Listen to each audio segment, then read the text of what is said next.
our community for cancer awareness for men, women, and children, and other health issues. And I would like to, as I look around, I call the first phase of this Women Leading the Way. And I have so many women in my life, and I look around that I love, that are responsible partly for me and who I am. And so it inspired me to include them. I'm a prostate cancer survivor. I started out advocating, and this is where I've grown to. And I've been fortunate enough and blessed enough to meet some great people along the way from OU Stevenson Cancer Center. And as we go on through today, I'm gonna let them do what they do and present that. And first off is a beautiful young lady named Valerie. She's gonna come up and get us started today. I want you guys to know that she is working her tail off along with everybody else that you see here. And always remember this, guys, when you're trying to establish something, do not forsake humble beginnings. This right here, this beat my dreams, just this room right here. And I want to tell y'all I appreciate it. So let's go ahead and get educated so we can go back into our community and get these at-risk and underserved women. Let's get them tested, let's get them informed, and let's win. Let's win.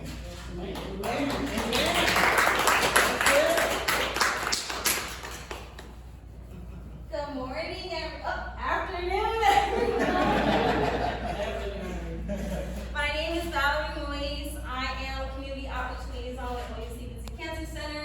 I had the wonderful pleasure of meeting Curtis. I actually met him a long time ago. We used to partner with the OCCN and the State Health Department on the Minority Women's Health summits or awareness that we used to have. But I had just wanted to really reach out to the northeastern part of Oklahoma to really expand our efforts that we're doing at the Stevenson Cancer Center to reach this community and educate as well as bring screenings.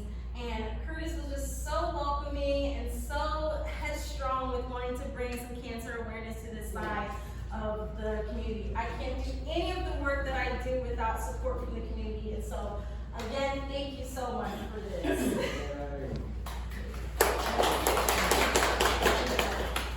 So, my presentation today is going to be on women's cancers. It might be a little bit heavy, but I like to put all the information out there. Feel free to grab your phone, take screenshots. I can send this all to you guys afterwards as well. You can put your emails on the sign-in sheet. I'm going to be talking about breast, ovarian, and cervical cancer today, as well as giving you guys a brief overview about what we do here at Stevenson Cancer Center, so that way you guys are aware of the full scope of what we do at Community Outreach and Engagement. If you guys want me to come back and just know what we're doing, if you hear us on TV, see us in the community, you know that it's all interconnected in one piece and how we're really wanting to support Oklahomans. So first, I want to explain a little bit about what Stevenson Cancer Center is. We are an NCI designated cancer center. That means that we provide the leading way for cancer care, research, and treatment. And so we have been designated by the National Cancer Institute as the leader in Oklahoma in all those areas. And so when people, one example I like to say, when people are on the brink or at the end, or if they want some extra care that they might not be able to find in their own centers or in their own care facilities, and they're saying, is there anything else I can do? Places like Stevenson Cancer Center can give you an option for things like clinical trials or research or anything like that to better and further your efforts. I work in a department called Community Outreach and Engagement, and so we kind of have 4 pillars in what we try to do. And I'm gonna skip this one because it doesn't look that pretty. This is kind of my team. We have expanded since, and so we do monitoring a catchment area, and that catchment area means where we are located or what area we are set to serve. And so that whole area is Oklahoma, the whole state. We are stationed, or our main campus is in Oklahoma City, but we again will travel all over the state to provide care, education, and screening. We are building a new center here in Tulsa soon, so that's coming up, so please be on the lookout for that. Yeah. And we're expanding more into the northeastern part of Oklahoma. We've realized there's a need and people would want of those leading researches. We engage communities to plan research, and so I have here Dr. Adam Alexander. He's an amazing Health Promotion Research Center researcher here, and we partner with people like him to bring research and amazing studies to the community, as well as having those bi-directional communications. We communicate the needs of the community to the Cancer Center, and we have what we call bi-directional relationship. If you tell me something that isn't working, that we're not doing, I bring that to Cancer Center leadership, and Cancer Center leadership will say, we're wanting to roll out such and such programs. How do we reach this community? And I will speak on your behalf in making sure that things are correct for you guys on our end. And lastly, we implement cancer control activities and policies. And so those are things like making sure that the colorectal cancer funds that we get are reaching a certain people, that our FQHCs, which are called federally qualified health centers, are being able to follow the policies and procedures. Physicians get paid for the work that they do, as well as others. We also, again, work in research, and so we have 3 main areas of research that we work in. Cancer biology, which figures out why cancer is, how does that work, and what is cancer. It's mostly what everybody thinks about when they think about cancer research. Cancer therapeutics, when you're going through treatment, how do we make it easier on you? What are some therapeutic elements that we can have to make sure that cancer doesn't look the same way it did 20, 25 years ago, and it won't look the same way in the next 20 years. And cancer prevention and control, how do we stop people from getting cancer in the first place? How do we stop the prevalence and incidence of our cancers? We also do amazing things in policy. So we have our 3 policy work groups that we do as well. And so we have our cancer prevention, that's again, stopping that cancer. Tobacco and nicotine, here in Oklahoma, we have a huge problem with tobacco and nicotine. So we want to make sure that we're informing our lawmakers on how that affects things like cancer. And then we have our tribal sovereignty, which making sure that our tribal nations are represented and that we're going through the right pathways to make sure they're respected in their communities. Oh, feel free, guys, to raise your hand, speak out if you got a question. Yeah. For me, of course, I'm a baby organization. You had mentioned the tribes, right? And their cancer numbers are falling in right behind African American numbers in the state.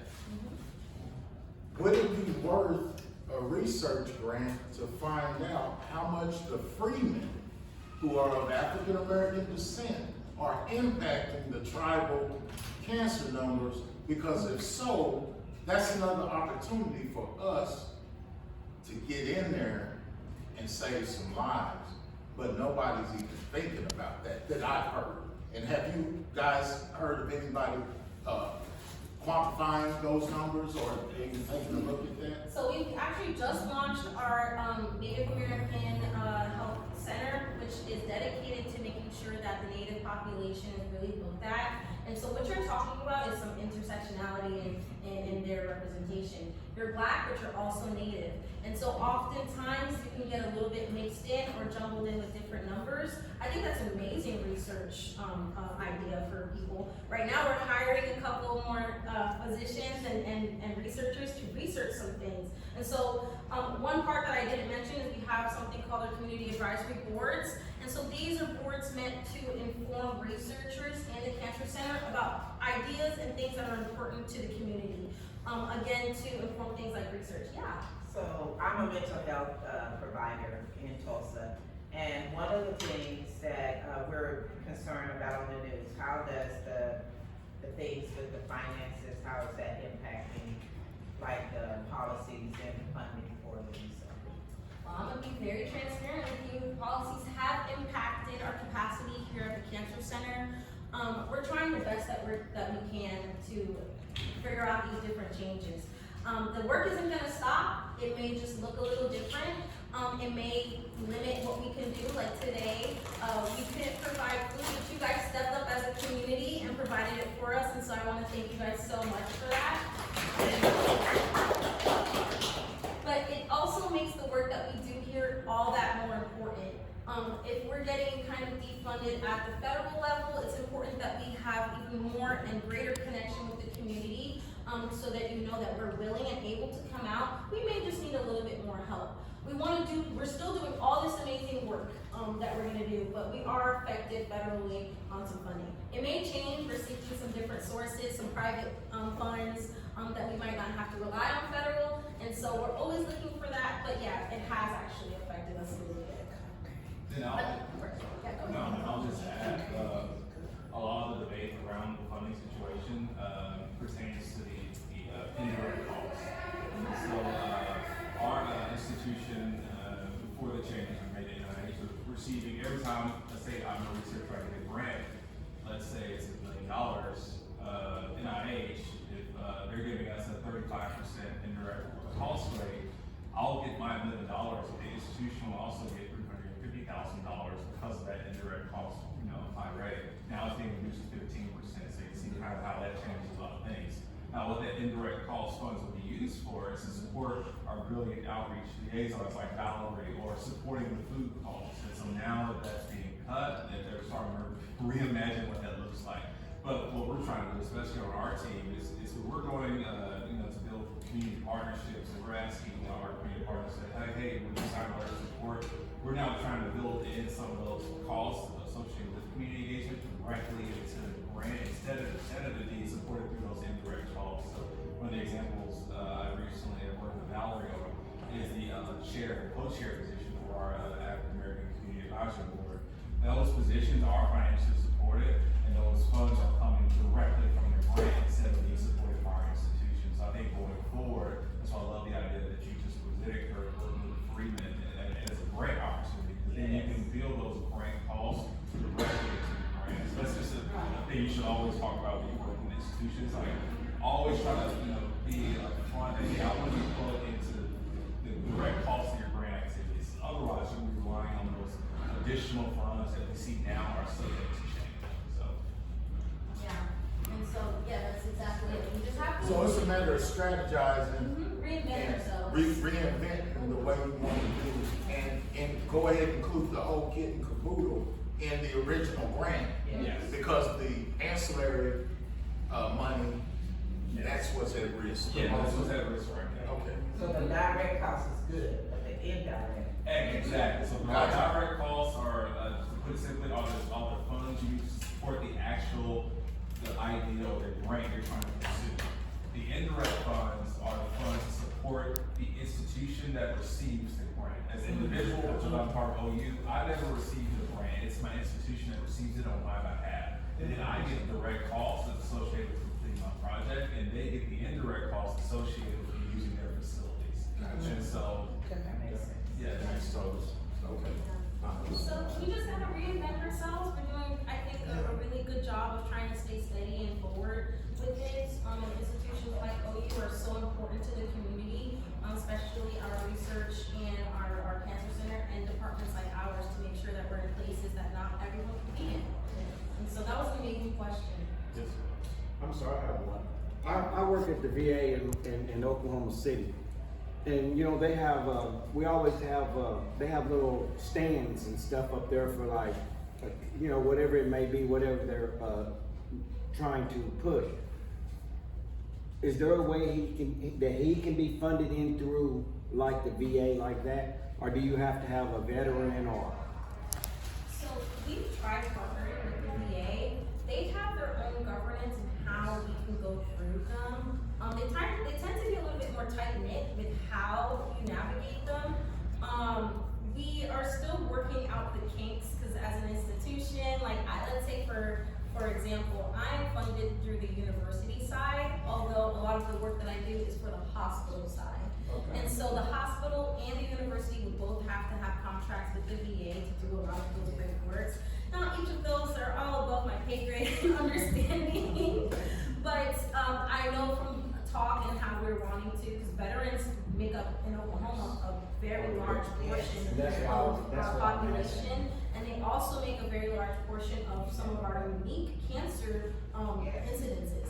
And so that's a huge population that we funnel. Like the hospital always sends them in, but we don't want to get them until once you're in the hospital, it might be a little too late. We want to get you in a little bit earlier than that. Yeah. And so things like having stands in there or having like little notes or anything, having our information in there. We've gotten, I think, a few to do it, but that's all between offices individually. I might answer your question a little bit. No, that's what I was trying to figure out, because I was just trying to see why it wasn't, I thought it would be more partnered than what it is. Because I know we have a lot of cancer patients come through the VA in the hospital, and that's why I was asking about, you know, having little booths and stuff like that, like y'all have here. Why can't we do it at the VA, or is it something I can do that I can start one since I am a veteran? Try it. You can always get my information. You know, oftentimes. You can represent me, you can represent my organization too. Yeah, you have to be an advocate for us. That's what Yeah, oftentimes it takes 1 or 2 connections for someone to go in there. If I don't have the direct communication, I might have to go through all these different channels, and someone stops emailing me in November and never email me back. But if we have someone in there who's already there advocating it for themselves, and they say, hey, I know someone who's gonna do the work, they're consistent in doing the work, let's plug them in. So yeah, come take my card. Come. And I'd like to say that the coffee bunker is also, which has where a lot of the veterans meet, is a great place where you can advocate. And Coffee. Coffee bunker in Tulsa, Oklahoma. See, this is why we do such great work here. I mean, that's how you get plugged in. You gotta come here, hear the information. I don't know that I live in Del City, Oklahoma. That's a great one. Well, I'm gonna talk to you guys a little bit about cancer overview in Oklahoma, what that looks like.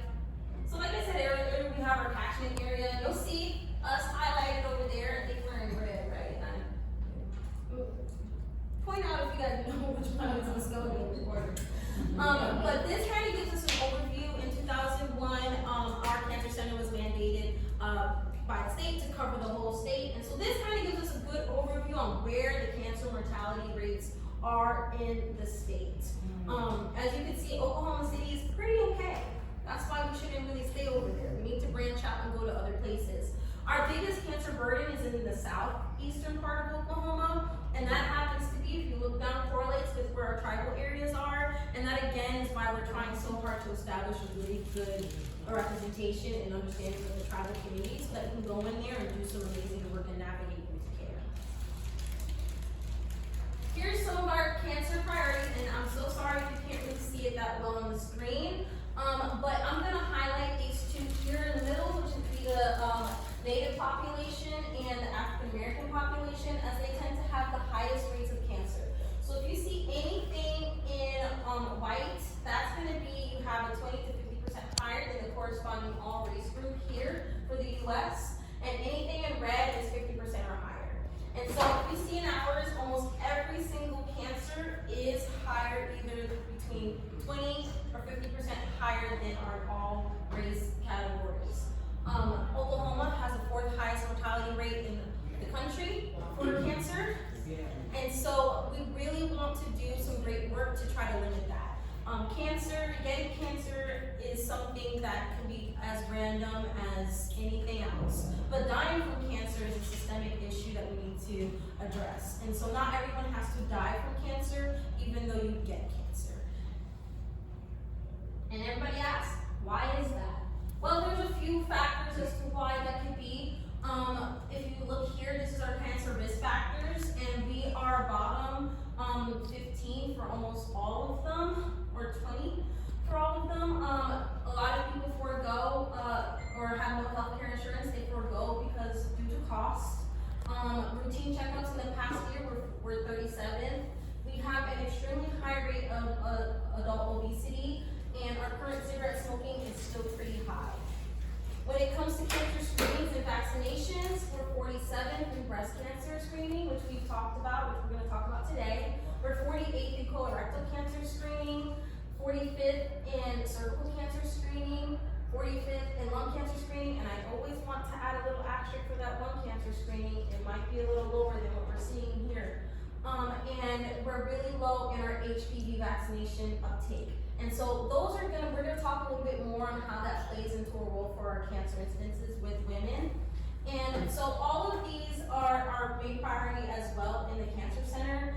So access to healthcare, reducing obesity, reducing that tobacco and nicotine use, as well as that cancer prevention and screening are all important factors that we have to reach before we even talk about cancer treatment and getting people into the care.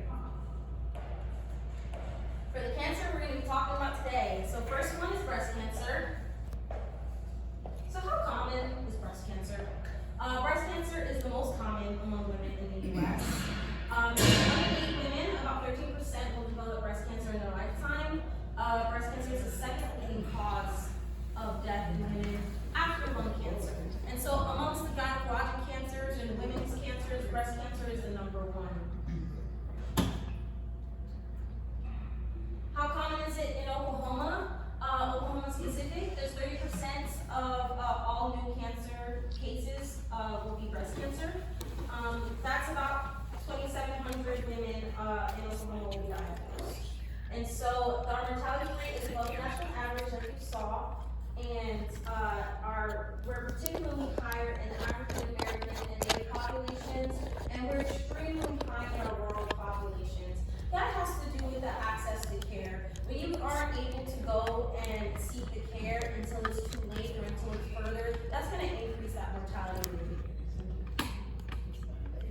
So what exactly is breast cancer? Breast cancer occurs when cells in the breast start to grow uncontrollably, and they're forming a tumor or a lump in the breast. These are our 4 types. I'm not going to attempt to read them in medical terms, but each of these are different kinds of cancers or where they can start. And so they have ones that start in the ducts, ones that start in the milk-producing glands. We have ones that start in the milk ducts but don't spread, and then we have our most aggressive form, which is most common in African American women, triple-negative breast cancer, which is an aggressive form of breast cancer that lacks those hormone receptors and they don't respond to hormonal therapy, which is one of the main ways that they try to treat breast cancer. And so it makes it extremely difficult to treat this one. What are the causes of breast cancer? Oh, I can't believe that moved below. There's no single cause. There's not a single cause, but there's a lot of factors that can influence the development of breast cancer. Oftentimes, it's just luck. But here are some of the things that can influence it. We have things like environmental factors, so this exposure to different chemicals in your environment. Workplace carcinogens can also elevate your risk. Hormone influences, so prolonged exposure to estrogen. Like we said, breast cancer is oftentimes cancer that is influenced by hormones, and so prolonged exposure to hormones like estrogen can increase your risk. Things like hormone replacement therapy can increase your risk. Early menstruation, again, since it's hormone related, so the longer you're exposed. So if you start menstruation early, when you're 12, you're exposed to that estrogen a lot longer than someone who might have had their period later at 17. And late menopause, and so that's when we remove, you've had, your menstrual cycle for a lot longer, that can also increase your risk. We have our genetic factor, which a lot of people may know about, which is the BRCA1, BRCA2 genes. Women with these mutations and men are at higher risk of breast and ovarian cancers. The BRCA mutations account for 5 to 10% of all breast cancer cases. There's other mutations here, but they're a lot less common than the BRCA1 and BRCA2. And so you'll often hear about that, and one of the more famous people that we always hear is Angelina Jolie, who had the BRCA1, BRCA2 mutation, and she found that out very early. But we know genetic testing isn't always available to everyone. So we recommend, go ahead. As far as men with breast cancer, are there any indicators? I don't want to take you off of, It's the same one. it's the same ones for men and women. Okay. Yep. Breast cancer cases amongst men, although they only attribute for about 1% of all breast cancer cases, it still does happen. I was just in DC with an advocate for cancer research.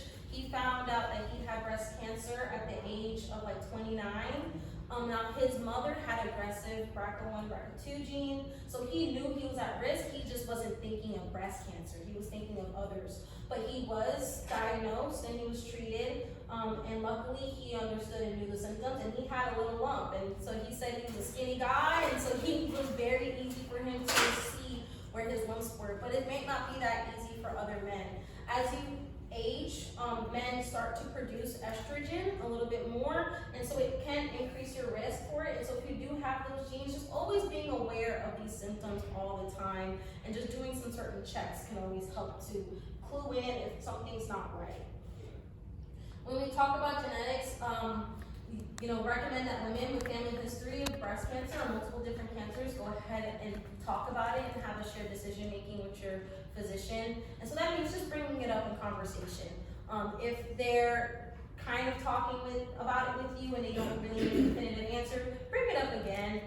Talk about it with your physician and see if that is an option for you. In Oklahoma, genetic counseling and testing services are available. We do have those services here at Stevenson Cancer Center, but oftentimes it's a genetic test that you can find or get sent out mostly anywhere. And so always talk about it. Don't think just because you're not close to our center, you can't go ahead and do it. You can do it as long as your physician is steadfast and ready to do that. So also women who have close relatives with breast or ovarian cancer should also consider some genetic testing. And that genetic risk is higher if your relative was diagnosed with breast cancer before the age of 50. So if you have, an aunt or someone you know that was diagnosed with breast cancer at 38, that's pretty young for what we would see. And so that might pull you into thinking, oh, maybe they might have had a genetic component in there. I always like to throw in there the connection between prostate cancer and breast cancer, since it is connected together. So if you had someone in your family who also had aggressive prostate cancer early on in their life, they might also have the BRCA1 or BRCA2 gene that they carry, and they can pass it on to their daughters. And so I always like to say, know your history, know your family history, and know how they can connect together. Here's some signs and symptoms. So common ones that you'll hear about is a lump in the breast or in the underarm, changes in breast shape or size, nipple discharge or inversion. So inversion means that the nipple kind of goes inward, and so you'll have a little concaveness. Skin changes such as redness, dimpling. Again, there'll be those little dimples. Think of it like they say, like the skin of an orange on your breast, or thickening. We feel them all day. I feel them every day in the shower. So make sure that you know what yours feel like and what's normal for you. And if you see any slight changes that are lasting for a couple of weeks, might clue into something. Might want to be able to go ahead and check. Here's some additional ones. New pain in one area that doesn't go away. Swelling or thickening of some parts of the breast, but you don't feel a distinct lump. You might not feel a distinct lump, but it might be a little bit hard in certain areas. Skin irritation, like I said, like orange peel, persistent itching or scaling. So if you have skin that's scaling off on the breast or the nipples, that might change as well. And doing those early detections through self-exams and clinical exams is key to finding out to see if you have any of these. One question I always get is about dense breast tissue and what is it? And so dense breast tissue is basically when you get a mammogram, they're going to basically be looking at your breast through our mammogram machine, and they might see something called dense breast tissue. What that does is it makes it really a little bit harder to see exactly what that lump or issue might be. And so women with dense breast tissue require additional imaging tests like ultrasounds or MRIs, because mammograms alone can miss some cancers. Now, we said that a lot of Black women happen to get triple-negative breast cancer, which is an aggressive form of cancer. They also tend to have higher rates of dense breast tissue, and oftentimes that stops people right there. I got my mammogram already. I don't want to go ahead and get more imaging. You're trying to get more money out of me. I don't want to go back. But it's important that you go back and get those other images to make sure that they're covering and seeing things that might have been missed by your regular mammogram. It might be a little pain. You might need to go back in 2 weeks. You might have to, like, oh my gosh, I have to make another appointment. I have to take off from work for an hour or two. But it's important that you go ahead and get that checked, because you might be missing something that might normally not. You might not. There's non-cancerous breast conditions like benign lumps or cysts that may require some monitoring but aren't cancerous. And so always know, just because you find something doesn't automatically mean that you have breast cancer. It just means that I should go get it checked and get it confirmed with a professional. We can have some fibrous breast tissue as well, that can cause the breast to be lumpy. We can have breast infections from breastfeeding, and if you had any women who've had some swollen ducts or issues when breastfeeding, you know what that looks like, as well as chafing and other issues. So all of those can be normal, but if it's persistent and it's staying after treatment or after you've changed your habits, or let's say you stop breastfeeding and you're still having those issues, maybe it's time to go get checked. Here's some things you could do to try to have some breast cancer prevention. Maintaining a healthy weight is the first thing. Obesity tends to be one of the biggest factors with breast cancer and all cancers, and so maintaining that healthy weight can help to eliminate a lot of other things that people could be thinking. Exercising regularly goes along with maintaining that healthy weight. Not only does it feel great to exercise, but it also lowers that inflammation in your body and that stress, which opens up your body to a lot, to allowing you to clear out all of infections and other forms of things that you might have in your body. Limit that alcohol intake to once per day. I say limit it even more than that. Once per day it sounds like a lot. Try to limit your alcohol intake altogether. Alcohol is a poison, I like to tell people, but it's okay if you indulge in social settings, but try just to limit yourself as you go through life. Breastfeeding is so important. I go into new mothering and first-time mothers classes all the time to talk about why breastfeeding is so important. It may lower your risk of breast cancer, especially if you do it over a year. Now, not every single woman is privileged enough to breastfeed and be able to breastfeed for over a year, but if you can, do it.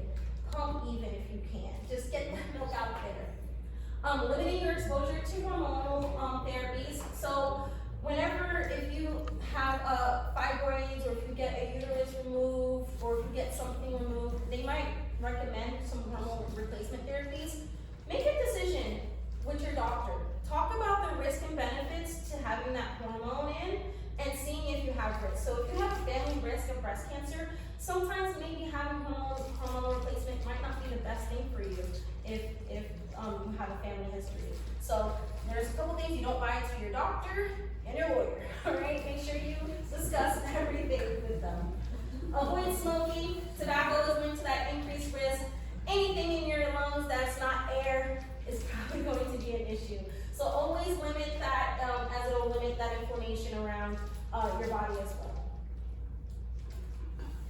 When we talk about prevention, it's also to talk about some things that women and physicians have recommended. So some high-risk women might take medications like tamoxifen, right? Did I say that right?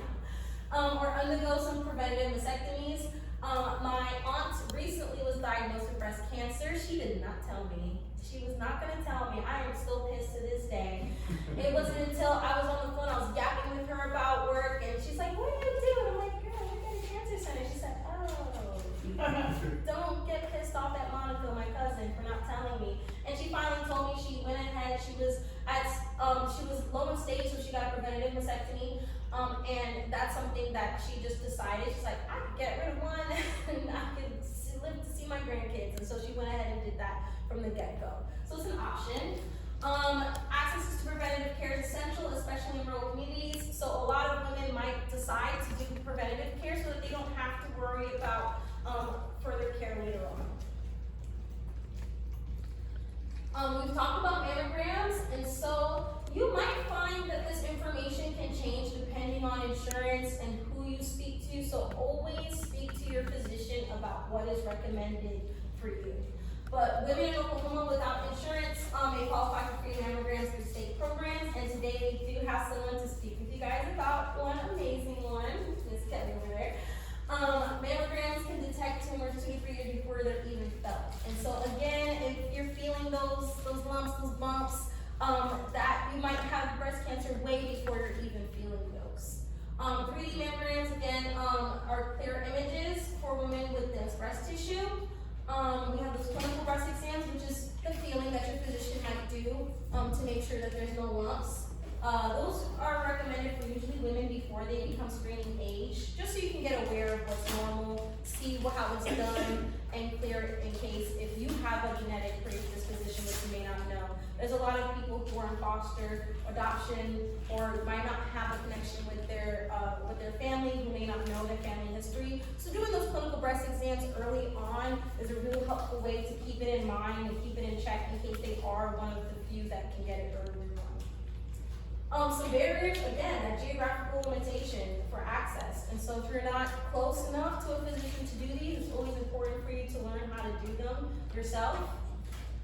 And community outreach like the ones that we're doing and mobile mammogram units are amazing ways to reach those underserved populations. And I know we talked about this a little bit, but African American women are more likely to be diagnosed at later stages, resulting in higher mortality rates. Native American women face barriers to timely diagnosis and treatment. And rural Oklahomans often face longer delays between diagnosis and treatment. There was a new study published, I think just a couple weeks ago, that having your treatments within 52 days can dramatically lower your mortality rate. And so oftentimes they can have a mammogram, need diagnostic testing, and it's pushed back 3 months. It's pushed back a really long time. Those time differences, you don't know how long you might have had the cancer beforehand. And so sometimes being your own advocate, maybe being okay with driving a little bit further, finding another physician, another diagnostic center might be helpful in limiting that mortality rate for yourself. Those are local efforts that we're trying to do. And we're gonna move on to cervical cancer. So, they were gonna same format. I tried to limit this one a little bit, and I know I'm running on time. So cervical cancer. Cervical cancer is the 4th most common cancer among women globally. In the US, we have about 13,000 new cases are diagnosed annually with 4,000 deaths. How do you prevent it? Pap. You gotta get your pap smears and your HPV vaccinations when you're young. Now, HPV vaccinations are, I wouldn't say relatively new, but they've had a really great push in the last 15, 20 years. It's probably, I think, cited as one of the most tested and clinically proven vaccines to be safe and effective. And so I'm always so happy and proud to say that, because not all vaccines have such a great rap sheet. It has saved countless lives, and in some countries it's limited cervical cancer death all the way down to less than 1%. And so we can do the same thing here in the United States if we all band together and are educated and get this vaccine. One of the myths that I hear a lot is only sexually active women need HPV vaccines. And the fact is, it's recommended for preteens aged 11 to 12, and you catch up on your vaccines up to age 26. And in some cases, you can get that vaccine all the way up until 40. And so oftentimes you'll see this vaccine given to kids as young as 9 to prevent HPV, and that's because HPV exposure is skin to skin. And so oftentimes that requires no actual sexual activity, but just some transmission can happen and occur there.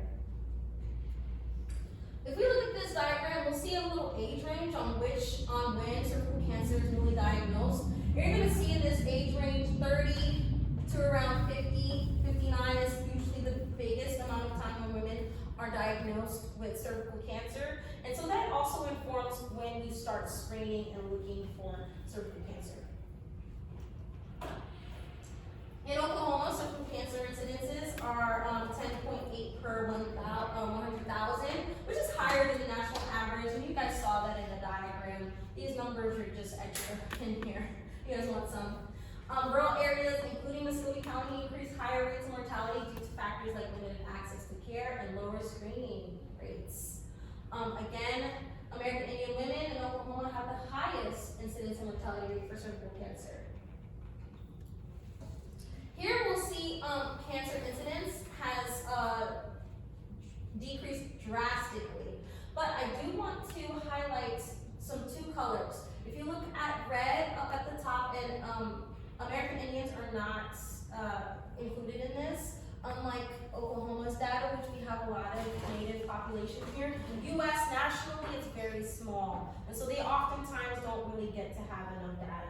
But if we look here, we'll see the Hispanic trend for incidence has decreased, but it's still higher than a lot of a regular average.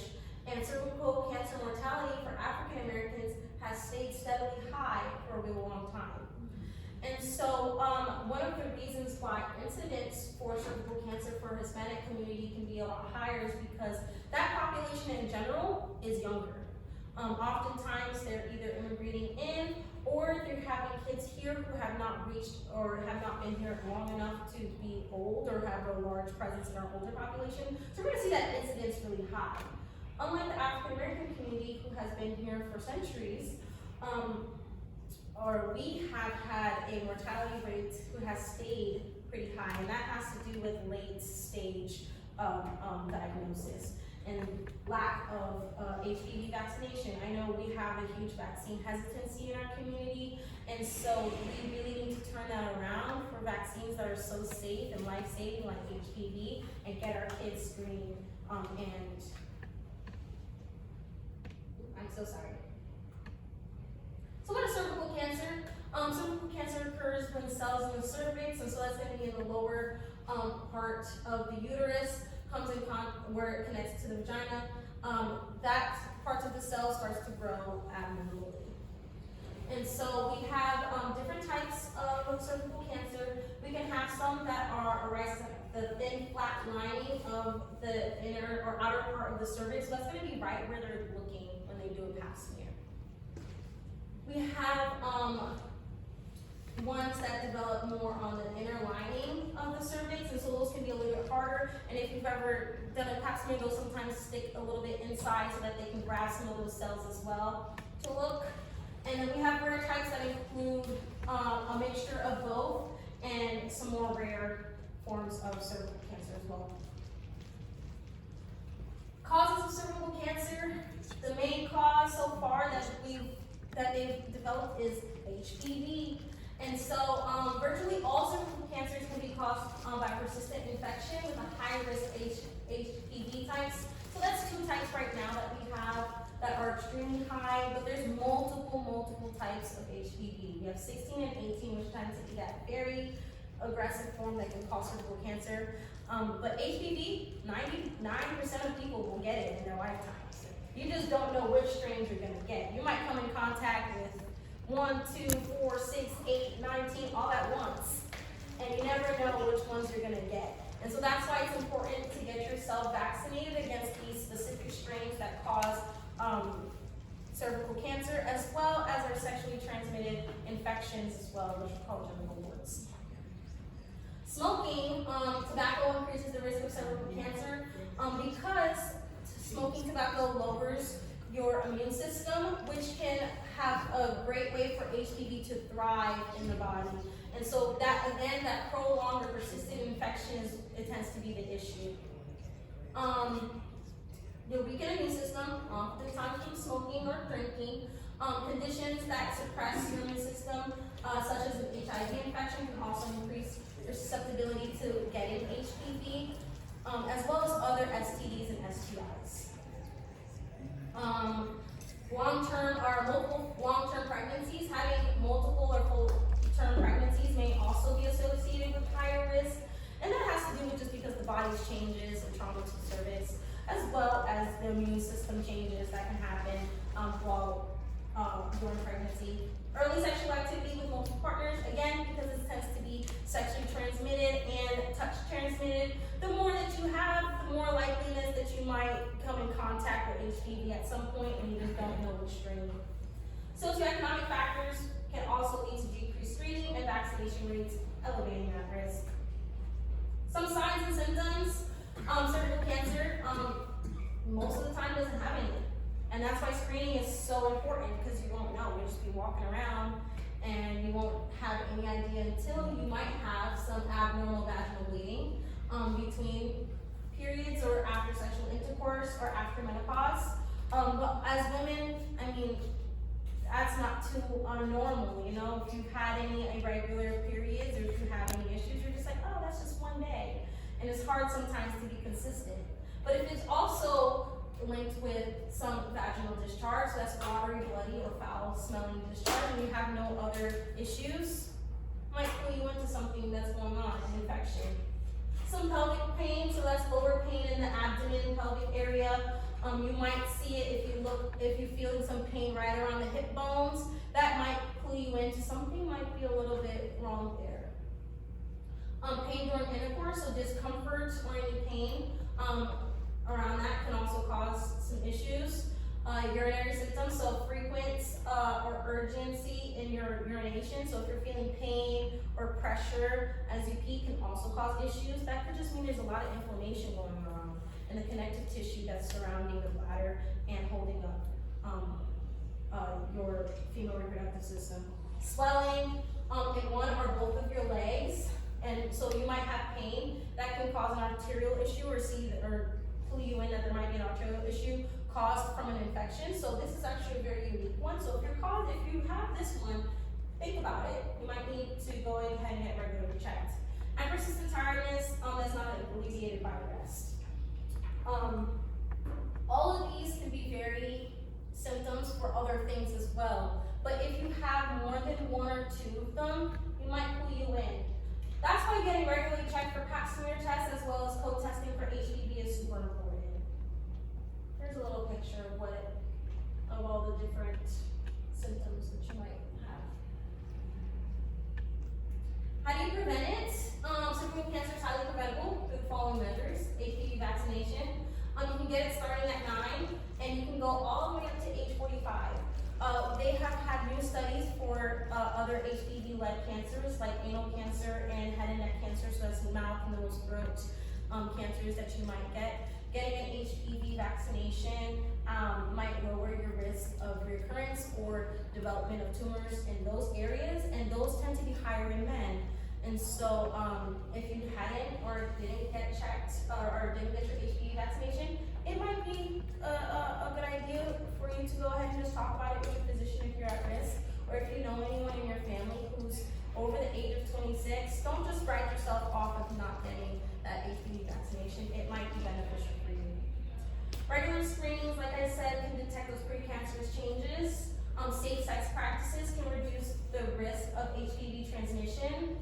And smoking cessation, because again, that smoking can lower your immune system to increase the risk of you actually having persistent HPV.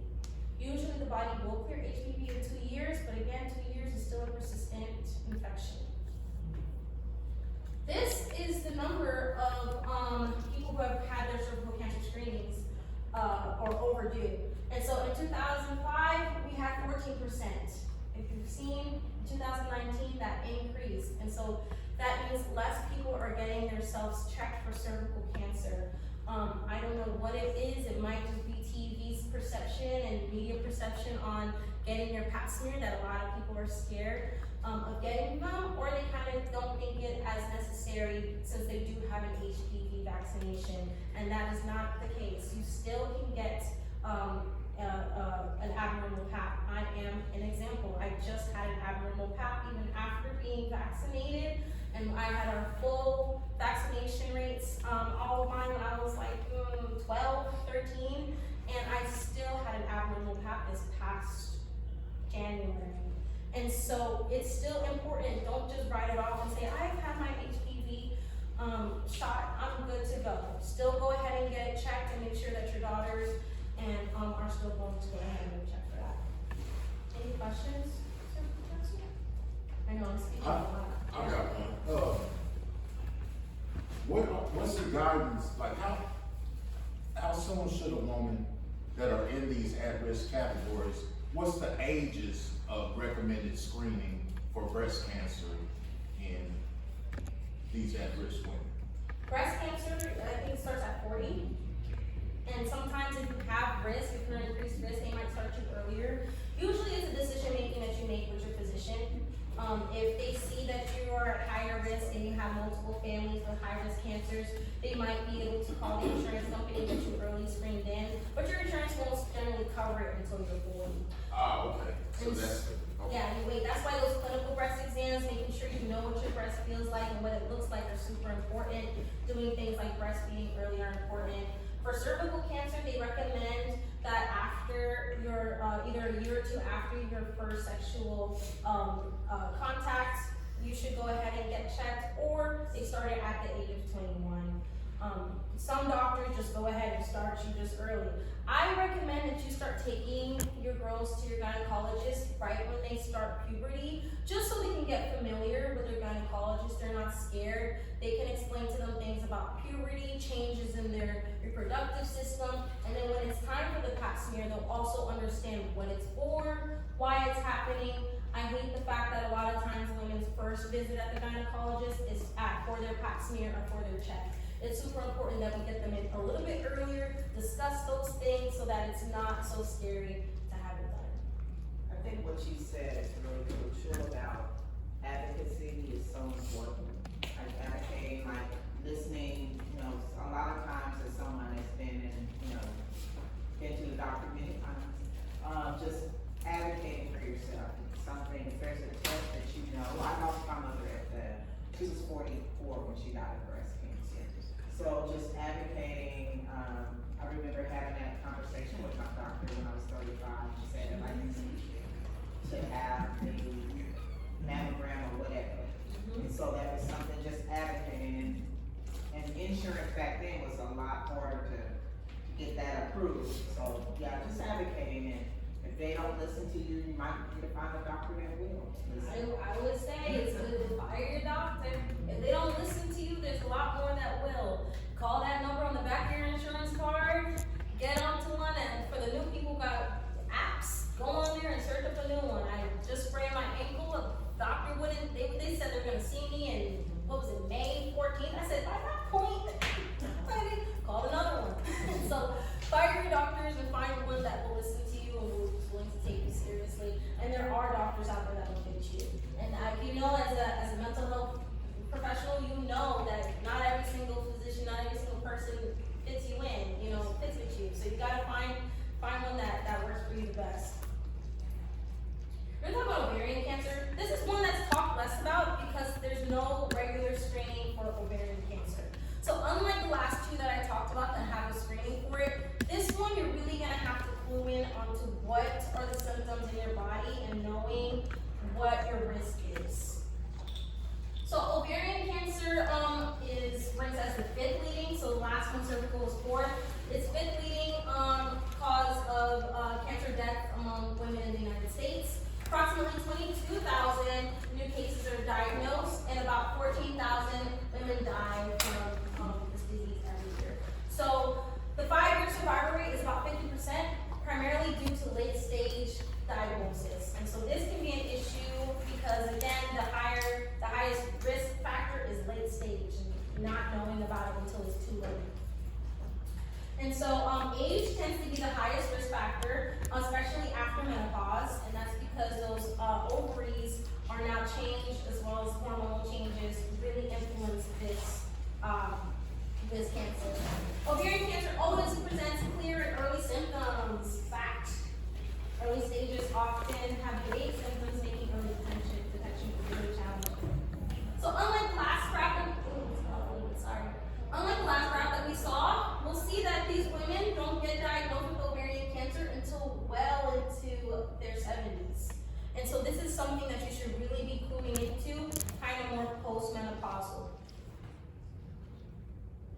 Again, in Oklahoma, we have our high mortality rates. Rural communities are at risk, and diverse populations, like our native population communities, may experience more unique genetic predispositions affecting ovarian cancer risk.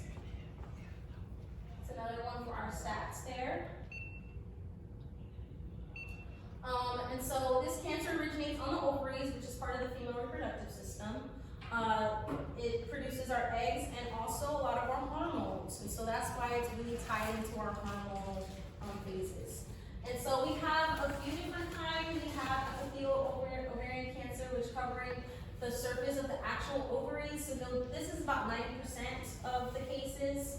We have germ cell tissue, so this develops in the actual cells that produce the eggs. And so, as you know, as women mature and get their eggs before we ovulate, those cells need to mature, and so we can get cancer in those. It's about less than 2%. It's often affecting younger women as those eggs do mature in the older women, younger women. For postmenopausal or menopausal women, your eggs are not really going to be developing or maturing as they were when you're younger. We have something called sex cord stromal tumors, and so that arises from the connective tissue that holds your uterus in place in your pelvic area. And so those are going to be all around those tissues that are just holding it around. So that way when you're moving around, your ovaries aren't shifting either. So causes for it, age is the biggest one, especially after menopause. Again, those BRCA1, BRCA2 genes can affect your risk of ovarian cancer. A family history of that or colorectal cancer can increase your risk and susceptibility. I always like to say that because also colorectal cancer isn't just of the colon, it can also be of the connective tissues around your colon as well. And so there's a lot going on inside of your body besides the major tissues and major organs that we have. Our connective tissues also play a very big role in inflammation and how that works as well. Reproductive history, women who've never had a full-term pregnancy or had their full-term pregnancy after the age of 35 may face higher risk, and that's due to hormonal changes that can affect you. And so the older you are, the more at risk you are of having this cancer. And again, hormone replacement therapy. So long-term use of the hormone replacement therapies after menopause can increase your risk. Endometriosis. This condition is where tissue similar to the uterine lining grows outside of the uterus. This can also increase your risk. This is something that Black women have to be very mindful about. This is prevalent in our community and it's oftentimes undiagnosed or underdiagnosed. And so this is one where you really have to advocate for yourself when it comes to cancer. Obesity, increased body weight can lead to development of ovarian cancer. Again, those connective tissues, fat cells, and more obese women like to really grow in that bottom area, which can also cause inflammation. Some signs and symptoms, you're gonna see these all look very similar to a lot of period pains or anything common. You'll find a lot of girls say, oh, I'm an IBS girly, I have a little, bloating issues. It might be signs of actually a more critical condition. And so it's very mistaken for a lot of gastrointestinal issues. Awareness of these signs is critical for early detection. So you have abdominal pain, bloating, early satiation, so feeling full quickly when eating. So if you're eating and you have 2 bites and you're like, oh, I'm full, maybe flew in, something might not be right there. Urination symptoms, so urgency, so if you feel like you need to urinate immediately or frequently and you're not like pregnant or you don't have anything like that, that might be an issue. Changes in bowel habits, constipation, or diarrhea, and you don't have any diet or other changes, you're not having more gluten sensitive, and you're having these issues, there might be an issue there. Unexplained weight loss, fatigue, and lower back pain that doesn't go away.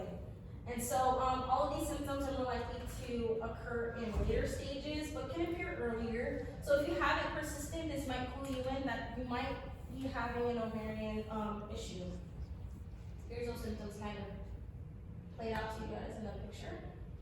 Now often all of these are all period signs, but again, one of the main things is that this is postmenopausal. And so if you're having all these symptoms and you haven't had a period, there might be an issue going on.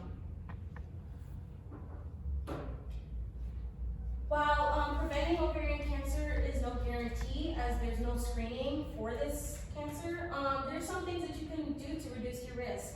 Oral contraceptives actually lower your risk.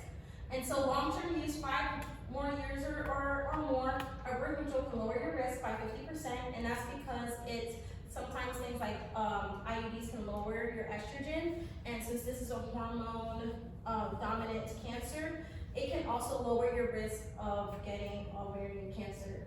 Pregnancy, each full term can extend, and extended periods of breastfeeding are associated with decreased risk of ovarian cancer.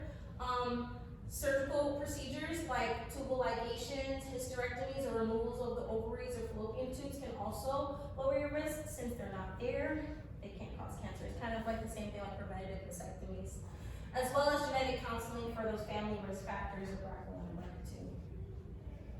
So know your risk. And so if you have family history, all of those, know what increases your risk and knows what decreases your risk.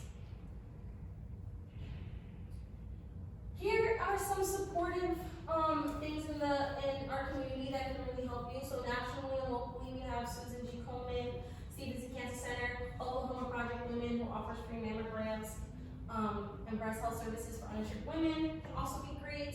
Our state health department and all these other great resources are always good to know about whenever you're in a pickle. Don't be hesitating to call them. They can help you just figure out something that you might not, a question you might not be able to answer. You leave a doctor's appointment and you try to ask something, you don't want to wait 2-3 weeks to ask it. Call someone here and they'll be able to help you out. That's the end of my presentation. Thank you so much. I encourage us to get our regular breast cancer screenings and our cervical cancer screenings. Together we can reduce that impact on breast, ovarian, and cervical cancer. And here's my QR code as well, if you guys want to scan it. That has all my information, my Instagram, my Facebook, my LinkedIn, everything on there, my phone number, my website. Bring a picture of me is going to pop up as well.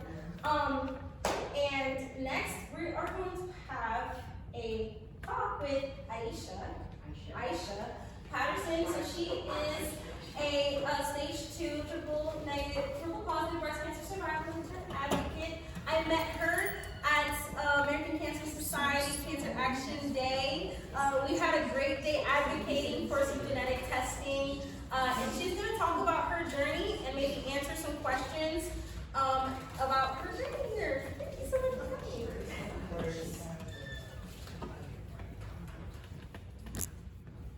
Hi everyone, again my name is Aisha Patterson. I was diagnosed with breast cancer in November of 2020, and when I tell you it was the shock of my life, it was the absolute shock of my life. I have 4 children and I've been married for almost 13 years. But God is good, and my pain definitely turned into purpose. Over the last 4 years, I've had the opportunity to share my story online, do Instagram and TikTok, and educate other young women, specifically women of color, about their risk of breast cancer, share my story, raise awareness around early detection. And so while it has been it was a very hard time, and as a survivor, it's still hard, God is good, and here I am. So I want to start by just sharing my story with you. It's the pandemic, okay? I had a baby in March 2nd, and I think around May, I felt alone. And mind you, I had breastfed all 4 of my children. So when I found this lump, I was like, oh, no big deal, it's a clogged ducta. I completely ignored it. Because for one, breast cancer, in my mind, did not happen to 30-year-olds. And for 2, I didn't have insurance. So I was not about to go to the doctor for them to tell me, oh, it's just a cyst, but we'll take your $300. I was like, immediately. So I completely ignored it. A few months went by, and then 2 more lumps popped up. And at that point, I was like, hey, okay, that's kind of weird. Something must be going on. I still waited, because I was the kind of mom that took care of everybody else in my home. I made sure my kids went to the doctor, for their well visits. They went to the dentist every 6 months. I was the PTA mom. I took care of everybody else but me. So I didn't even have time, on top of that, to go to the doctor. And I was telling a friend this. I'm like, I know it's fine, but there are 3 lumps. Like, looking back, I'm like, that sounds so ridiculous. And she was like, you need to go to the doctor. So I did. And at this point, I was paying like a subscription doctor service. So went to them, and she did the breast exam, and she said, there definitely are lumps. I'm going to refer you to a breast center. And I went, and as I'm walking out the door, she came out, and she was like, but it's probably not cancer. You're so young. Stop eating chocolate though, because chocolate can cause cysts. Yeah. I'm like, okay. So then I go to the breast center, and at this point, they're like, let's do your mammogram. Did the mammogram. I was a little nervous about the mammogram because just growing up you hear that it's gonna be painful. It was not. It was definitely, it's uncomfortable, but it's not painful. So, did that, it's all good. And then they're like, ma'am, can you just sit down, wait, we're gonna do an ultrasound. I'm like, that's weird. Like, is this like, I remember Googling, is it standard to have an ultrasound after mammogram? Because I'm like, I'm fine. What am I having these more tests for today? They're doing the ultrasound, and the ultrasound tech, she just kind of starts rubbing my leg, and she's like, it's fine. I'm like, what do you mean it's fine? Like, I could feel the energy shifting in the room that something was not right. She gets the doctor comes in, and I'm like, whoa, like this is getting weird. And the doctor's like, well, we're definitely concerned about these lumps in your breast. We'd like for you to come back and have a biopsy.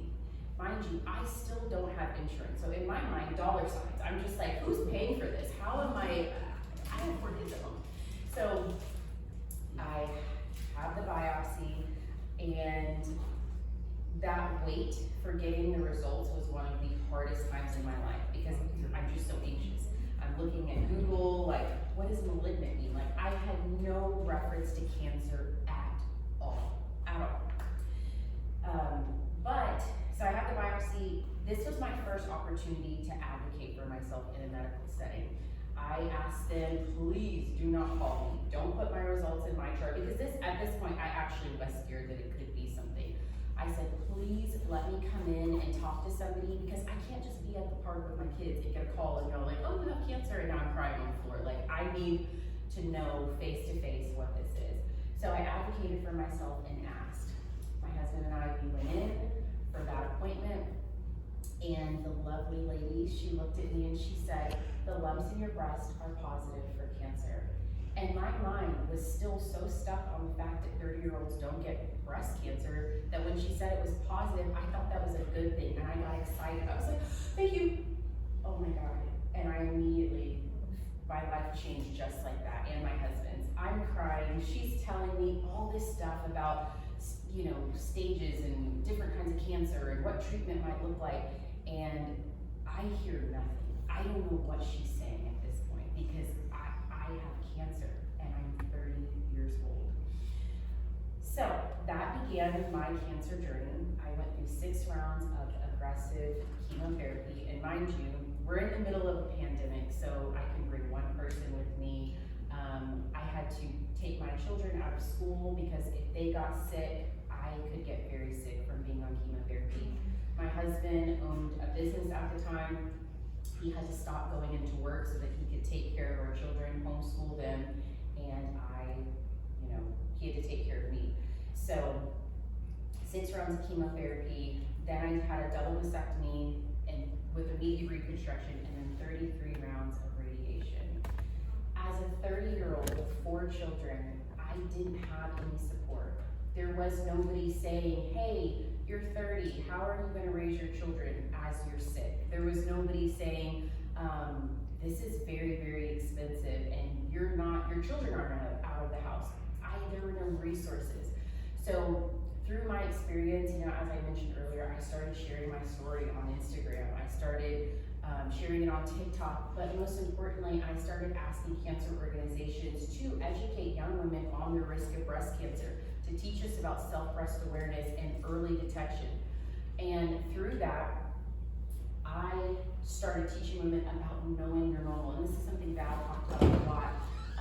Because for me, I couldn't just walk in and say, hey guys, I'd like a mammogram today. They're gonna say, no, you're not 40, you're too young. Like, there's too much red tape there. But if we teach women, hey, look in the mirror, look at your breasts in the mirror, feel your breast, know what feels normal to you, and if you have one of the signs that Val mentioned, like the dimpling, or an inverted nipple, or discharge, or so many things, go to the doctor. You have to know your own body and listen to your body. Me, back then, I didn't listen to my body. I was just like, kids, what do you need? I would do anything for you.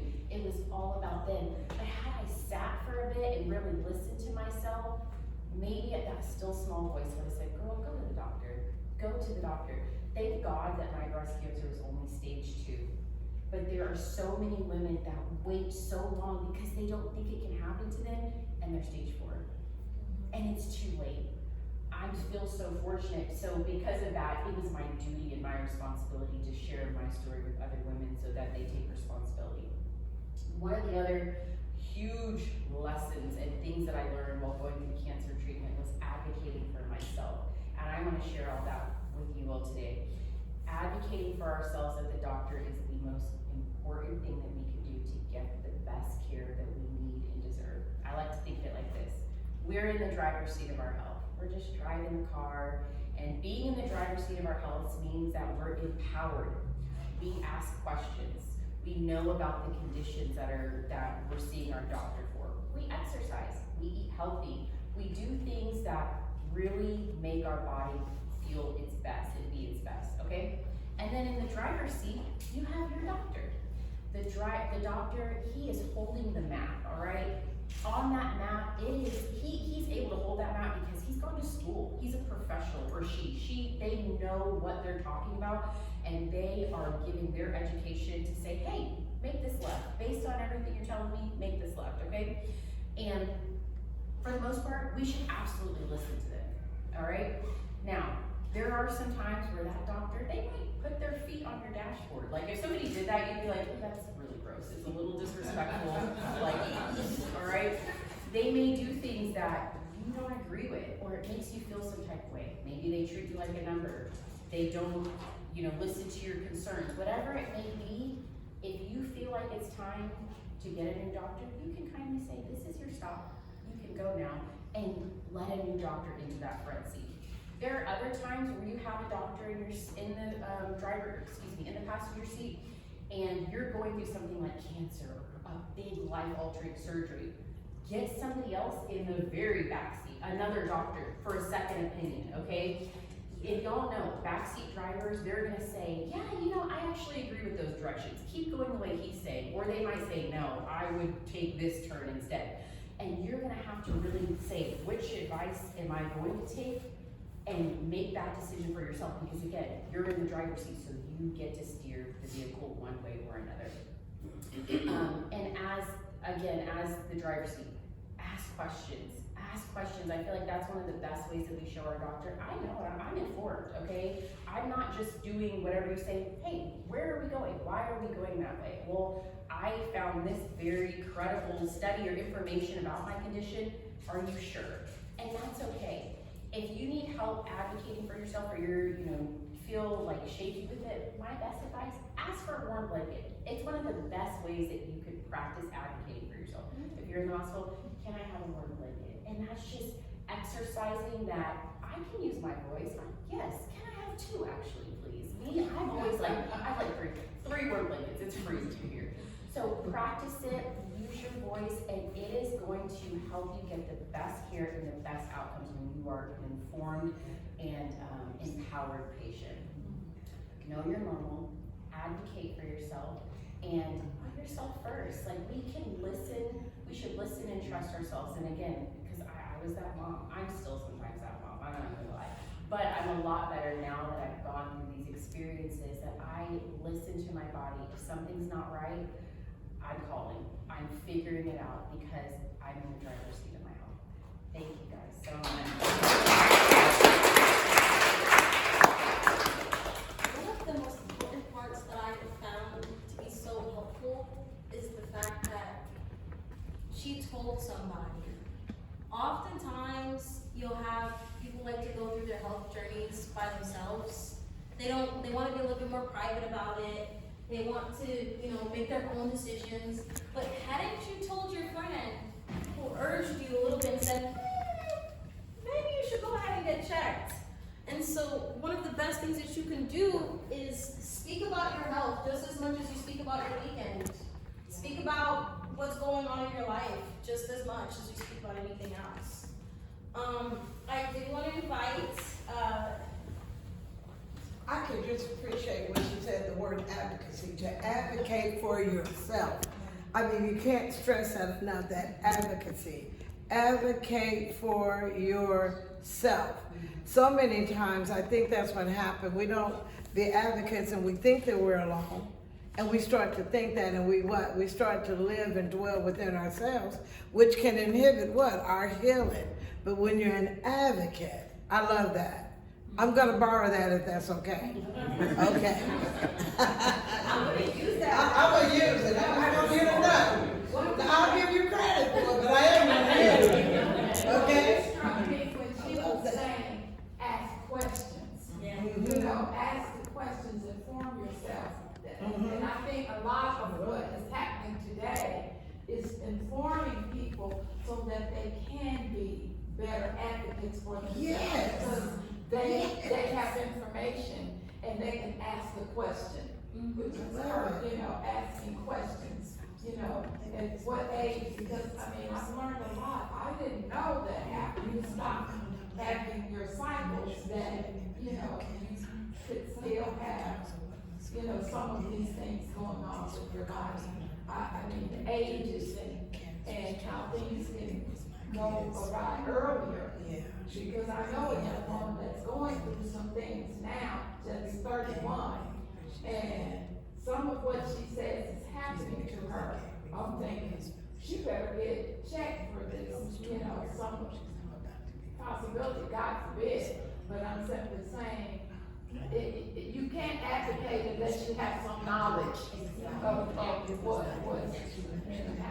And I just want to add this is like cancer, the incident rate for young people, young black women, it's going up so much. Every year, other population, it's going down or staying the same. Ours has been steadily rising. So to me, I'm like, it's clear there's a lack of education for young women. And it's one of those things, I mean, our population, black women tend to be the most educated population amongst everyone else, so it's not like we're not aware, we don't know. But oftentimes, where I love the fact that you brought up intersectionality earlier, we're not only black, we're also women. Yes. And women oftentimes put themselves or their family, we're too busy chasing after a man. You're making appointments for your kids, you're making appointments for your mom who doesn't want to go to the doctor.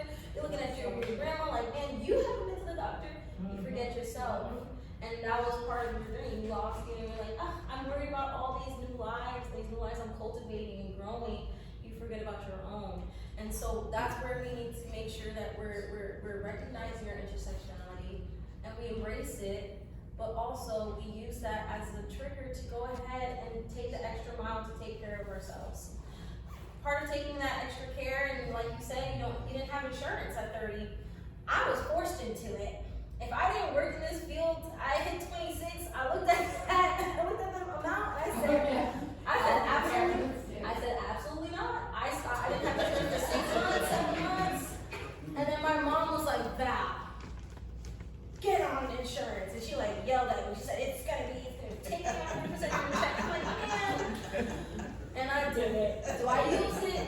Yeah, but you know, it's good to have in case of those situations. But not everyone can afford to do that. And so I want to invite 2 people, Jennifer Watkins and Kelly Walshears, who's going to talk about 2 programs that we have that can help people navigate the system when you don't have insurance, or you might need a little extra help. Okay. I'm just gonna walk and talk. That's all Right right. up there. And the little girl over there in the corner will like follow me if she will stare. Hold on, here you go. There you go. So I want to thank everybody for coming today. It's such a huge thing. I'm so thankful for your story, Aisha, because I was a child of the mom that didn't take care of it. I had to start getting mammograms at 30 because at 41, I'm sitting at the dining room table waiting on the school bus to come, and my mom tells me she has cancer. She's 41, so I had to start at 30 getting mammograms. She found lumps. She didn't do anything. So thankful you did. Because she waited about 6 months or so. She died at 43. And so 4th of July, I've never looked at Independence Day the same again. My mom got her independence, but I lost my mom. And then at 40, we found out my dad had cancer.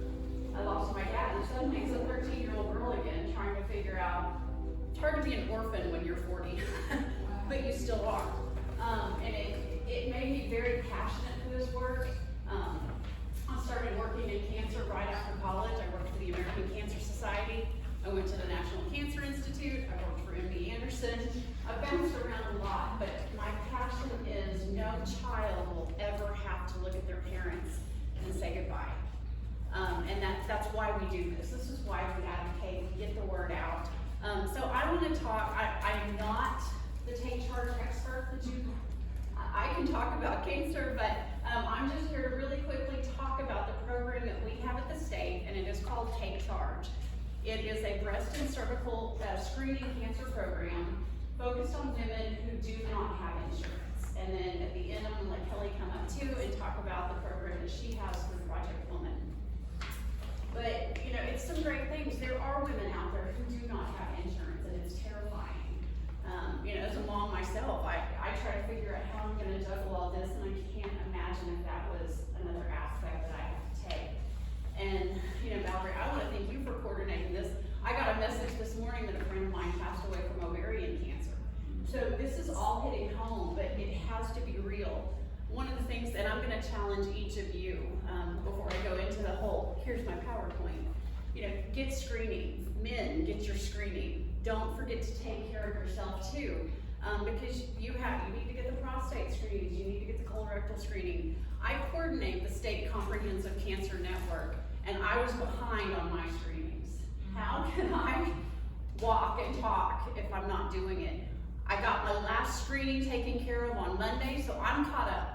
So now I can tell all of you what I'm doing. I couldn't do that last weekend, but I can do that today. So please get your screening. Take care of yourself so that you can take care of your family, because it is so important. But okay, now I'm gonna do what I was paid to come here today to do, and talk about the Take Charge program. And hopefully you can read some of the notes on here. If not, we will make sure that you get the information. We will make sure you have access to the websites. We will courteously point you and say, you go here. Yes. So that's what we will do. But the Take Charge program that we have at the state, it is funded in a partnership that we have with the Centers for Disease Control, so the CDC. And we are there to make sure that women who do not have insurance and are sitting at about 185% of the federal poverty level, they have access to our program. So we will work with them. I'm not going to read the whole thing to you because that was very boring and I'm not very good at reading. But we have been around since 1995. We have served over 71,000 women across Oklahoma, which is huge. We've diagnosed almost 900 invasive breast cancers and 300 invasive cervical cancers. So if you look at the lives that we've potentially saved through this program, I'm reading a book right now on cervical cancer called Enough. And it's, what is the value of women and when is it enough? You know, and every dollar that we spend in these programs, we save, and I hate to put dollar amounts on women because we're so much more. $26 per dollar that we spend on a woman is what she gives back to her family, her church, and her community. This is worth it. This is so worth it. We've got to save these women. And so that's really what we're looking at when people want to talk bottom line. We're saving families because we're getting out there and we're doing this, and that's going to be so important. So who is eligible for Take Charge? We do focus on uninsured and underinsured. So that is women who have maybe an emergency hospitalization plan, or they have a deductible that they just can't meet because their insurance is so, it makes it a barrier and they're underinsured at that point.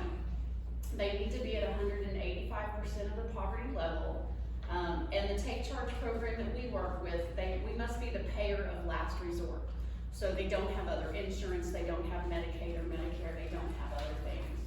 Now, there are other criteria based on age and sterilization. I'm not gonna go really in depth at that because I can't answer the questions, and I don't wanna give you the wrong information. But we do have it on the PowerPoint so that you can look at it. We do have it on our website, so we can make sure that you get access to that.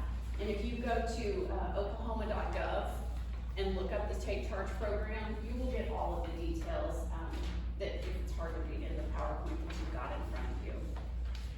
But sure that these women do get the clinical breast exam to help with referrals. Now, if women find a lump, they're just kind of automatically put into the program if they meet the uninsured and underinsured and financial piece. So we want to make sure that these women do have access. We don't want to make it a barrier. We don't want to make it any harder. There is a chart with eligibility requirements on here that you can look at. Again, kind of hard to read, and I need to take my glasses off to read. I've hit that 49 years age, so I can't always read whatever print is there. Don't laugh at me, Curtis. Some of the things that are provided by Take Charge, we have county health departments that will help with the clinical breast exam, pap smears, pelvic exam, HPV testing. We also partner with health systems to do the screening mammogram, a diagnostic mammogram, a diagnostic ultrasound.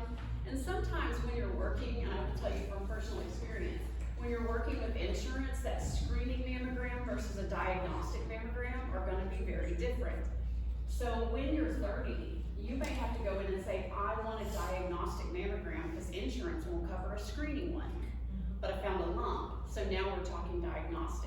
So understanding those small details are going to be really important too. Because my dad had colon cancer, I had to go in and say, make sure you do my colonoscopy as a diagnostic colonoscopy. So that's going to be really important too, that a lot of people, I didn't think about it, and I work in the field. So kind of making sure you understand that, you have those conversations with your doctor. And my doctor said, when you walk in, you make sure the lady knows how she's coding your bill. So understanding that is really important as well. But we also cover biopsies, MRIs, the surgical consult. For cervical cancer diagnostics, we look at the colposcopy, the leak test, the surgical consult, and those kinds of things. So there are several services that are available through the programs that we do work at. We also have translation services. We have a Spanish-speaking navigator that can help with women. You know, I think that's one of the scariest things, and I'm not going to go into a political discussion, but as we're looking at the changes that we're having with translation services, I work in this field and I can't always understand the terminology, and I've never spoken anything other than sarcasm and interpretive dance. But I've never spoken anything other than English. And then you try to talk to me about something really scary in another language, I can't imagine. So we do have translation services that really help women talk their language, and I think that's really important. So we have a Spanish speaker. She's a doll. She's this sweet little thing. So she's there to help answer the phone, and both of our patient navigators are just incredible women. We're also partnering with ODOT, who has a mobility management program now. So women who, you know, how do I take care of my kids and how do I get to treatment? That's a tough thing. So we are actually partnering with ODOT to get women to screening, to treatment, and those kinds of things. So that's another available service. You've got a map on here that's kind of hard to read. We do have a facility here in Muskogee County that we work with through the Take Charge program. Kelly's got some great resources too, so I'll let her talk about her map as well. But there is an enrollment process, so if you know of women who need some help, I'll read the phone number because I don't know how easy it is to read on the thing that you have, but it's 1-888-669-5934. That's 888-669-5934. So if you have questions, please make sure that you do use that phone number to connect with our program, so that you can get access. You can access your family members, your daughters, your sisters, anybody that needs that. We have partner highlights that we partner with throughout our program. One is called Oklahoma Cares. So what happens when a woman is diagnosed? We work with them, so we get her into the Medicaid program at the Oklahoma Healthcare Authority, where she will be able to get the treatment that she needs after she's gone through our program to get diagnosed. So that's a great program that we work with. We also there are 2 tribal partners that have the same cooperative agreement with the CDC that we have, and that is Cherokee Nation, right over here. Now they do need to be a tribal member, So, you know, it still could funnel through. I've got my card, the Freeman, that whole thing. I laugh because my daughters look exactly like me and they're Choctaw. And so, you know, never underestimate who looks like who. Because I very well do not look anything other than the 99% white that apparently my brothers are not yeah, we're 99.7% like Scottish and Welsh. So, but my daughters look just like me, they're Choctaw. So, you know, never underestimate, but the Cherokee Nation does have a program where they will help pay for this, and Kaw Nation also has a program. Who? Kaw, the Kaw Nation, the Kaw tribe, yes, yeah, Kaw. Yeah, K-A-W, not the Crow. And then our other partner spotlight, I'm just gonna let Kelly talk about her program. She's got a table with information over here. Again, I applaud all of you for coming, taking your Saturday to come support Curtis. Every time somebody's walked in, I'm like, okay, which family member is this? Everybody, so I have now joined your family. Thank you for welcoming me. Thank you very much. But I'm gonna let Kelly talk about her program as well. And before you go, please make a plate. We've got to-go packets. Curtis's mom and family worked so hard on this. So take a sandwich, take a cupcake. Advocating for Yeah. it. Please. That's right. And whatever your dog does, you don't give her a whole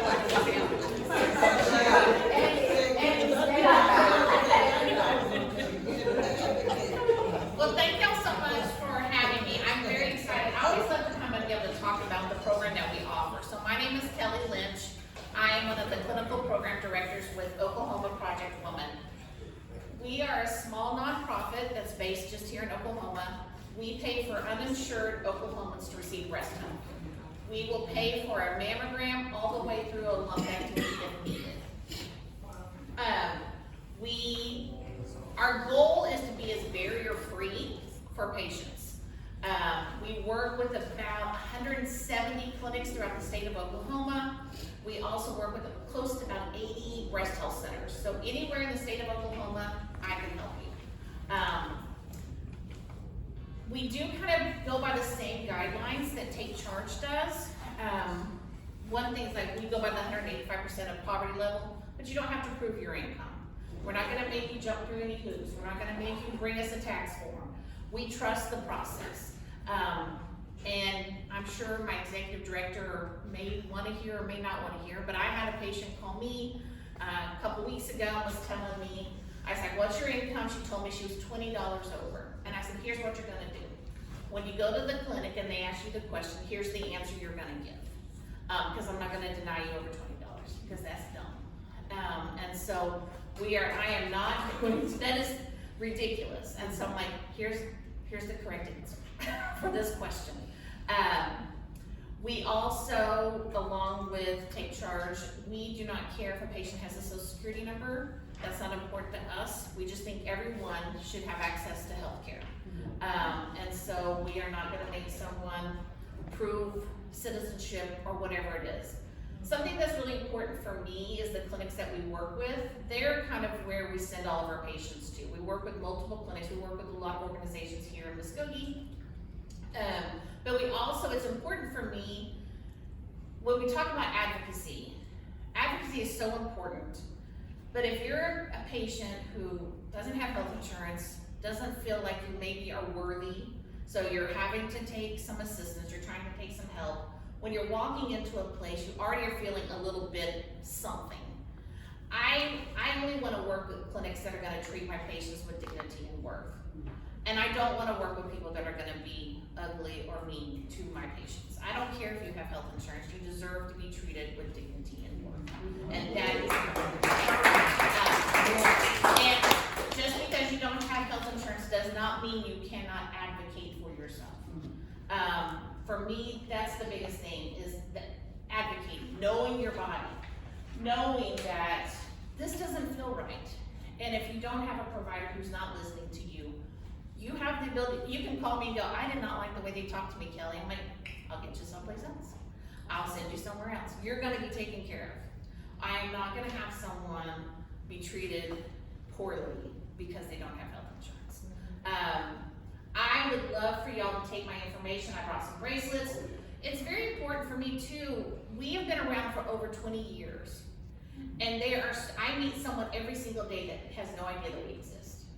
And I want more people to know we exist.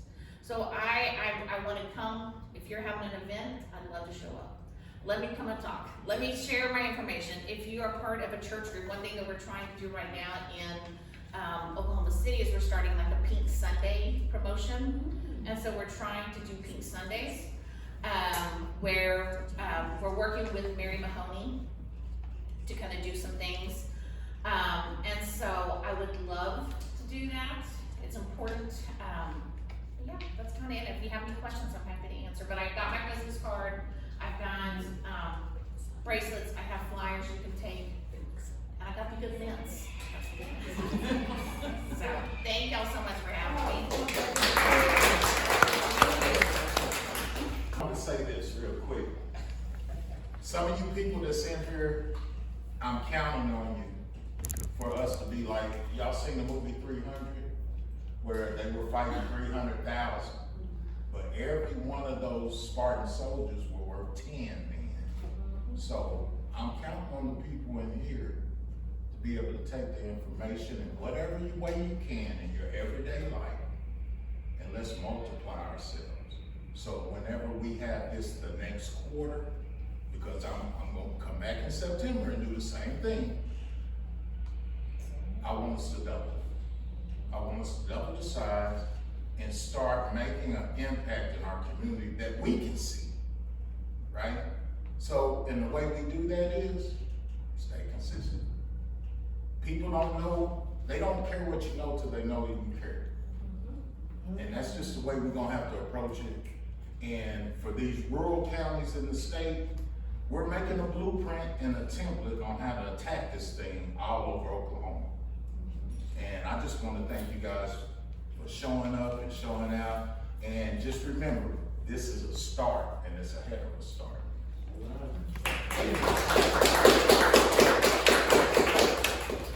So as we come to a conclusion, you might want to come back up here. We have our next installment of this series. It's going to be in May 17th. And we'll be talking about our more male-centered cancers. And so that'll be prostate cancer, colorectal, and lung. And we'll talk, and although colorectal and lung also affect women as well. But they're, since men and prostate mostly, we're gonna add another 2 on there to just educate everyone. And we know that you guys are gonna be there too. And so come on out, we're gonna have it here again. And we're gonna do the same thing that we've done here today. And so come and eat food, come have some community, and bring someone with you. So I want to challenge you to bring 2 people with you, actually, this year. Okay? And after that, we'll have some health resources for you in June 7th.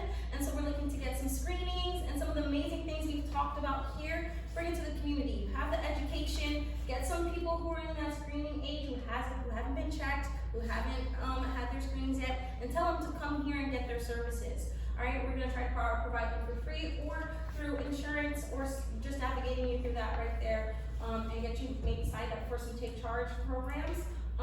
And so come on out, and I appreciate you all for coming here, being so open and welcoming. And thank you, and thank you for Curt. Thank y'all, everybody. Thank you. Yeah, let's grab some information. So yeah. Oh, one more other thing. Can we just have Doc? I just want y'all to tell them what you do, and tell them the good work how you've been impacting with the at-home PSA testing thing that you came up with. Can you speak on that just a little bit? Absolutely. All right. So, hi everyone, Adam Alexander. I'm an assistant professor, state medical. That's not all I'm saying. I'm sitting down for the city. But, so Adam Alexander, assistant professor at the TSET Health Promotion and Research Center. I also am a member of the CNC Cancer Center, and I have done a lot of community outreach in the Oklahoma City area, but as Val said earlier, our entire catchment area is the entire state, so I felt for a long time that we were missing critical pieces. And And so when I met Curt and found out what he's doing in Muskogee, meeting people in Tulsa, I think we can do a lot more in our community. And I have a passion for men's health. That's something I didn't come into my career with, but it's something I developed in meeting. There's just amazing people in the community like Curt, like Coach Mack from Oklahoma City. And I found that one of the deadliest diseases in our among men of all races and creeds is prostate cancer. And prostate cancer is, we have a lot of tools, and they're imperfect tools. We have a lot of tools available to help detect prostate cancer very early. What we find here in Oklahoma is that a lot of communities, specifically Black men, they're detecting cancer, too late, as Aisha mentioned earlier in her presentation, too late.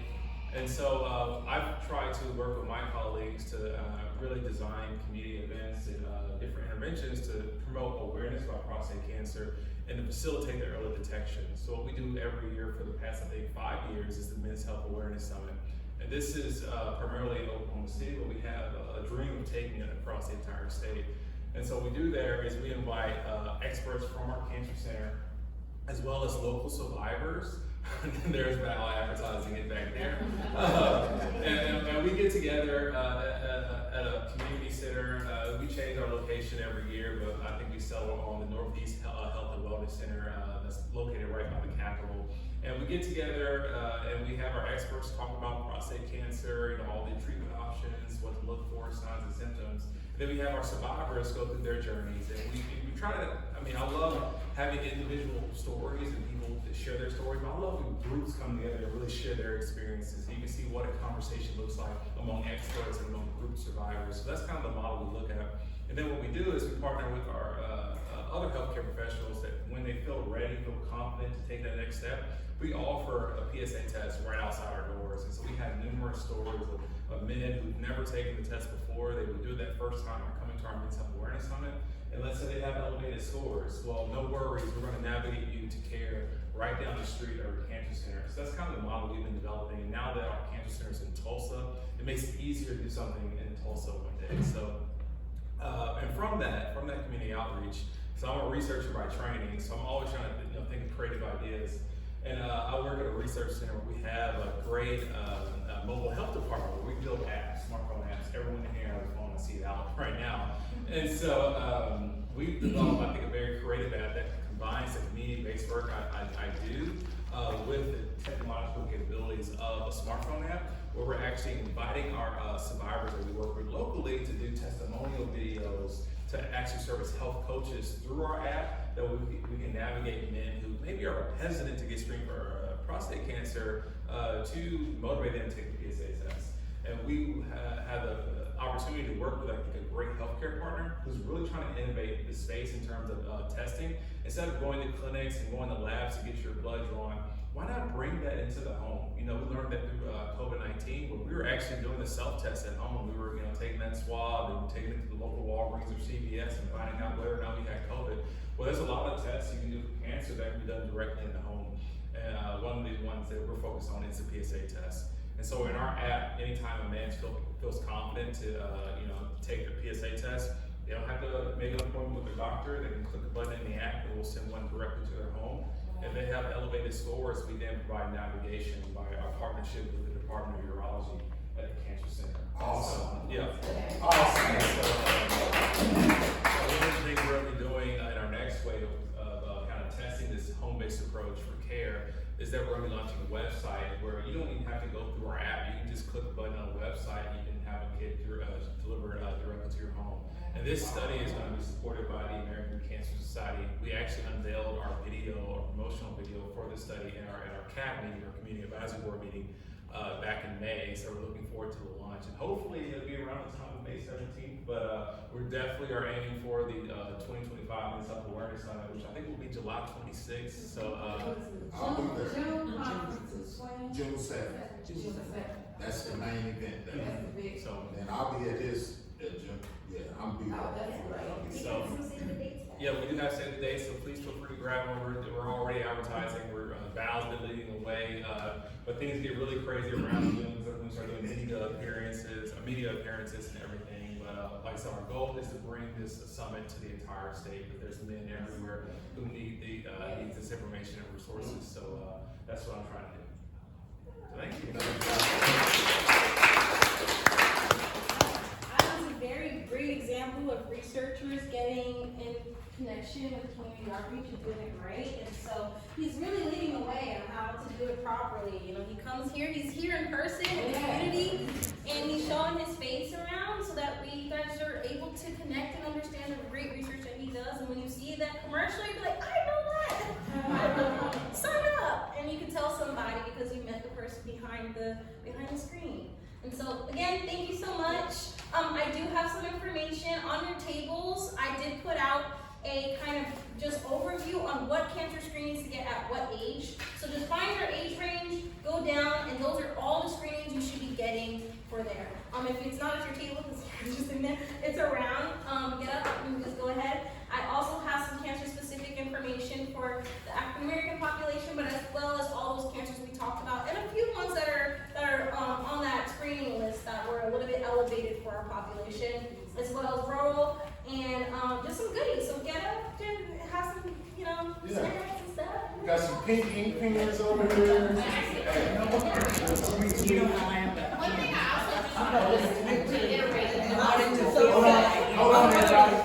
Wait. Hold on. Sorry, I was just wanting to read one more thing that I think is so important, and I know Valerie brought it up, but when we talk about the rate in Oklahoma of breast cancer and the screening rate of Oklahomans, it correlates. One is very low, one is very high. And that includes women that have insurance. And so there are people that have access and have the means, and we're still not going and getting our screenings.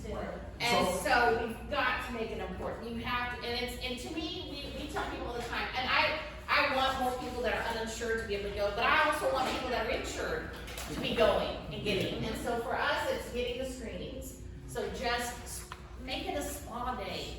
Make it a fun